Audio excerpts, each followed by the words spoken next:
కూటమి ప్రభుత్వం బాగానే చేస్తుందమ్మా. నెంబర్ 1 చంద్రబాబు నాయుడు గారు. ఆయనకి మించిన నాయకుడు ఎవరు లేరు. ఆయన తర్వాత ఏదైనా సరే భోగాపురం ఎయిర్పోర్ట్ చంద్రబాబు నాయుడు వల్లే. పునాది వేసింది ఆయనే, గుమ్మడికాయ కట్టింది ఆయనే. ఇవాళ కొబ్బరికాయ కొట్టింది ఆయనే, ఇవాళ గుమ్మడికాయ కట్టింది కూడా ఆయనే.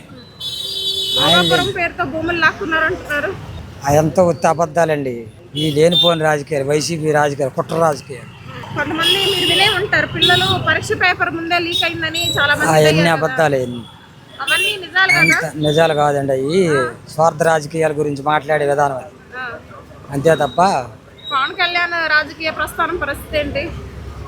ఆయన నాయకుడిగా ఎలా ఉన్నాడు? ఎలా ఉన్నాయి? పర్లేదు, బాగానే ఉందండి. అది మీరు లోకేష్ కి ఎన్ని మార్కులు ఇస్తారు, ఈయనకి ఎన్ని మార్కులు ఇస్తారు? పవన్ కళ్యాణ్ మొత్తం ఒక కూటమే కదమ్మా.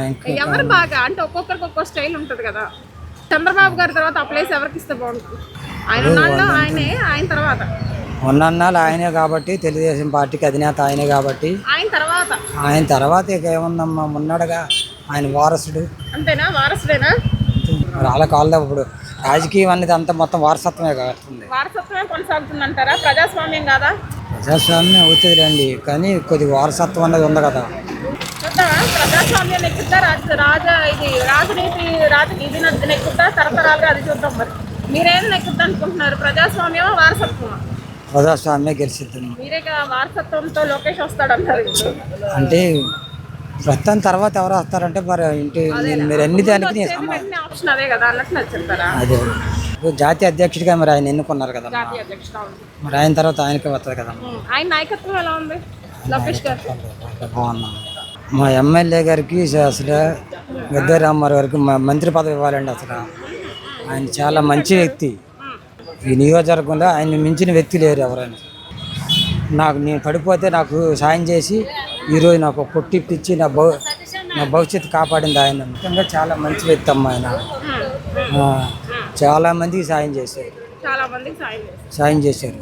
నెంబర్ 1 వ్యక్తి ఆయన. అసలు ఎమ్మెల్యే కల్లా, ఆంధ్రప్రదేశ్లో కల్లా ఎమ్మెల్యే కల్లా గద్దె రామ్మోహన్ రావు గారే మంచి వ్యక్తి.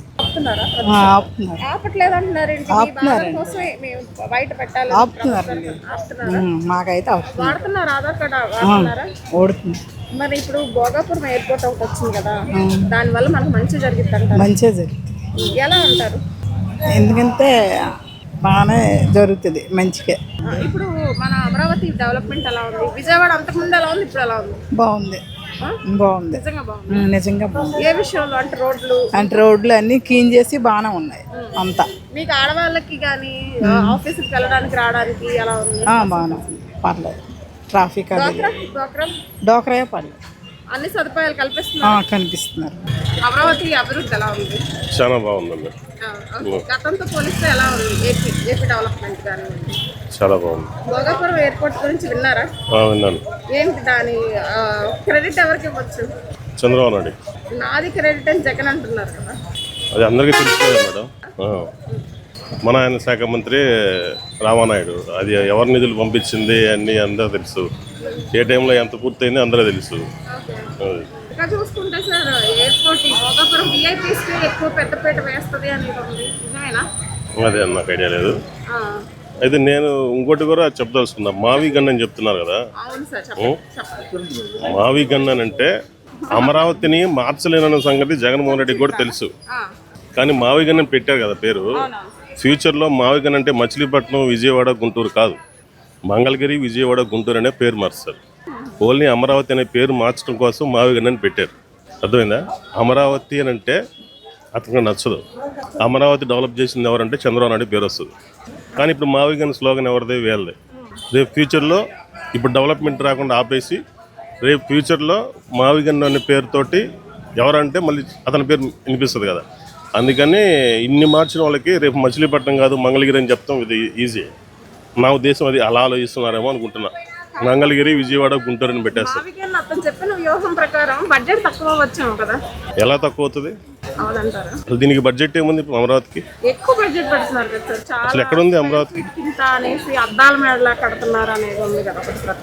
అట్లే అక్కడ ఇన్ఫ్రాస్ట్రక్చర్ కూడా లెక్కేసుకోవాలి కదా, ఓన్లీ బిల్డింగే కాదు కదా. అది ఆనందం ఉంది.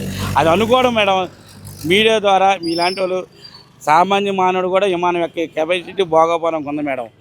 బాగుంటుందంటారా భవిష్యత్తు ప్రజలది దానివల్ల? దానివల్ల నష్టమే. ఏం నష్టం? ఎందుకంటే వాళ్ళు 3,000 రూపాయలు ఇచ్చి ఎక్కాలంటే విమానమే అసలు ఎవరై ఎక్కడిని కూడా ఎక్కలేరు. నా పోటీ వాళ్ళు ఎక్కాలంటే 3,000 ఇవ్వాలి వాళ్ళు. సామాన్యులకు అందుబాటులో లేదంటారు? అసలు అందుబాటులోనే లేదు. అది డెవలప్ చేసాడు కానీ అంతకంటే ఏమి లేదు. మరి ప్రముఖులకు ఉపయోగపడుతుంది కదా లేదమ్మా, లేదు. అసలు అందుబాటులోనే లేదు. ఇప్పుడు ఎవరే కార్ల మీద నన్ను చోట్ల మీద పోయేవాళ్ళే కానీ మామూలు వాళ్ళకి అందుబాటు లేదు. మరి ఈ ప్రభుత్వం మీలాంటి వాళ్ళ గురించి కూడా ఆలోచించి సామాన్యులకు అందుబాటులోకి వచ్చే రేట్లు ఉంటే బాగుంటది కదా. అసలు రాదు, రాబోదు కూడా. అంతే. ఏ పార్టీ వచ్చినా మనం ఫుడ్ తినాలిగా. ఆ జిల్లాలో అభివృద్ధి జరిగిన విషయం అయినట్టుగైతే మేము ఇంతవరకు రావాల్సిన పనే ఉంది. ఈ రోజు అక్కడ అభివృద్ధి జరుగుతుందంటే రేపు వచ్చే ఫ్యూచర్లో మేమే అక్కడికి వెళ్ళి బతకడానికి మాకు అవకాశాలు ఉంటాయని మేము చాలా ఆనందపడుతున్నాం. అది పాయింట్ ఏంటంటే ఇప్పుడు ఇన్ని సంవత్సరాలు మేము ఈ 30-40 సంవత్సరాల నుంచి విజయవాడ కృష్ణా జిల్లా అన్ని బాధలు పడేది దేనికి? అక్కడ కూడు లేక ఇక్కడ నట్టు వచ్చాం. ఈ రోజు అంటే మాకంటే ఒక జీవితం ఉంది అనే ఒక ఆశతో ఆనందిస్తాను. ఇప్పుడు మా పిల్లలు ఉన్నారు. ఇప్పుడు మాలాగా ఇక్కడికి రావాల్సిన పని లేదు. మామే ఇంకా అక్కడికి వెళ్ళిపోయి మా సొంత ఊర్లో మా భూములు చేసుకుంటూ అంటే మా పిల్లలు చదివించుకుంటూ మా పిల్లలకు జాబులు వస్తాయని ఒక ఆనందపరుస్తాను. ఇప్పుడు మా శ్రీకాకుళం జిల్లా కానీ విజయనగరం జిల్లా కానీ ఈ 2 జిల్లాలు కూడా చాలా భోగాపురం ఎయిర్పోర్ట్కి చాలా అందుబాటులో ఉంటుందని ఆశిస్తాను. అభివృద్ధి అవుతుందని ఏ హోటల్ పెట్టుకున్నా, చదువుకున్నా, ఫ్యాక్టరీలో పని చేసుకున్నా, ఇంకో కూలి పని చేసుకున్నా, ఒక సెక్యూరిటీ గార్డు చేసుకున్నా ఒక 15,000-20,000 శాలరీ వస్తుందని ఒక నమ్మకంగా ఉంటుంది. ఈ రోజు నాడు నిన్నటి దాకా మాకేంటి 50 రూపాయలు 30 రూపాయలు కూలి శ్రీకాకుళంలో పనిచేసేవాడికి. విజయవాడ కృష్ణా జిల్లాకు వచ్చేటప్పటికి 100 రూపాయలు కూలి అని చెప్పి 20 రూపాయలు కూలి గీసి 100 రూపాయల కోసం 7 జిల్లాలు దాటి వచ్చాము మేము ఇక్కడికి. ఈరోజు ఆ 100 రూపాయల కూలి అక్కడ అయ్యింది కదా, మా కూలి మాకే సరిపోద్ది అని ఒక ఆనందపడతాను మేడం. అది మన అమరావతి ఎలా ఉంది? ప్రభుత్వం బాగానే ఉంది. పనులన్నీ అవుతున్నాయి. పనులన్నీ అవుతున్నాయా?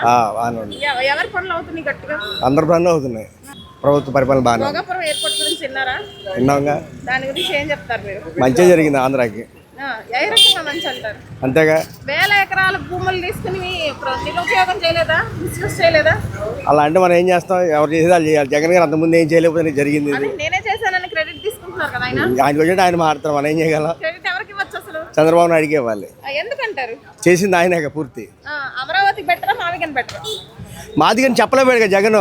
చంద్రబాబు అమరావతి పూర్తి చేసేవారు, మాదిగని చెప్పలేడు చంద్రబాబు జగన్. అది అయ్యేటప్పుడు ముందుగా ప్రకటిస్తే మాదిగా మంచిది అయ్యేది, కానీ చేయలేపాడుగా. డోక్రాలో ఉన్నావా? డోక్రాలో ఉన్నావా? నెలకి ఎంత కడతావు? నెలకు 7,000 ఎంత కడతాం. బాగున్నాయా మరి డోక్రాలో అన్ని పథకాలు?